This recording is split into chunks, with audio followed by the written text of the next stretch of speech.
हर्क साम्बाङ भाइ बढी बकबक नगर, फेरि कुन दिन तेरो मुख भत्काउन म त्यहाँ आइपुग्छु नि, म भोट्यो भने फेरि। यो हर्क साम्बाङ भनेको टुप्पोमा पलाएको बच्चा हो। राईको छोरो भएर तँ राईको छोरा होइनस्, तँ लिम्बूको छोरा होइनस्, तँ के अरे सुम्नी आङ र पारुआङको मूर्ति बनाउने एलम्बरको चाहिँ हाम्रो भनेर विश्वको पैसा खाने तँ, अनि त्यो पैसा पनि लुकाउने, अनि बालेन सालाई गाली गर्ने।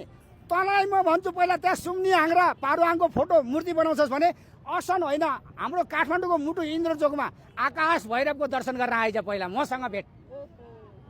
खुल्ला च्यालेन्ज होइन भने तैँले सुम्नी आङ र पारुआङको मूर्ति बनाउने होइन होला, नाम देख्नको डाल खाना काल, तै खालि पैसा बनाउँछौ भने पनि एनआरएन भएको अन्तर्गत बसेका नेपालीहरू छ नि विदेशमा बसेका, उनीहरूलाई चाहिँ फल्ला यस्तो बनाउनु पर्यो भने पैसा मगाउँदै खाने रहेछ। राम्रो काम गर्नु छ, ठिक छ, पूर्वमा राम्रो काम गरेछ भने त्यही अनुसारको के अरे हामी उहाँलाई धन्यवाद पनि दिउँला, हामी के अरे सराहना पनि गरौँला। राम्रो काम कहिले गर्ने, कुन चाहिँ राम्रो काम, कुन चाहिँ नराम्रो काम? मूर्ति बनाएर अर्काको पैसा पापी पेट हाल्ने बेला चाहिँ हुन्छ, राम्रो हुन्छ?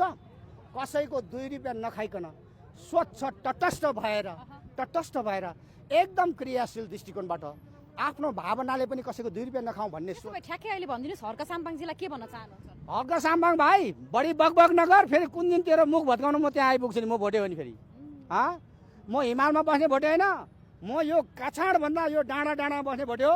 राई पछिको महाखतरा भोटे भनेको म हो नि फेरि। तैँले चिनेको छैन होला, तँलाई मैले पहिलेदेखि चिनेको छु नि फेरि। त अहिले माननीय भएर हिँड्दैछु, म फुटपाथमा हिँड्दैछु।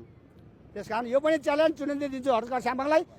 गाली नगरिकन, गालीको भाषामा मैले बोलेको छैन, गलौज पनि गरेको छैन, तर राम्रैसँग भन्छु।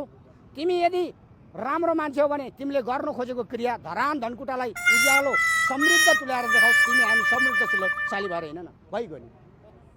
धन्यवाद।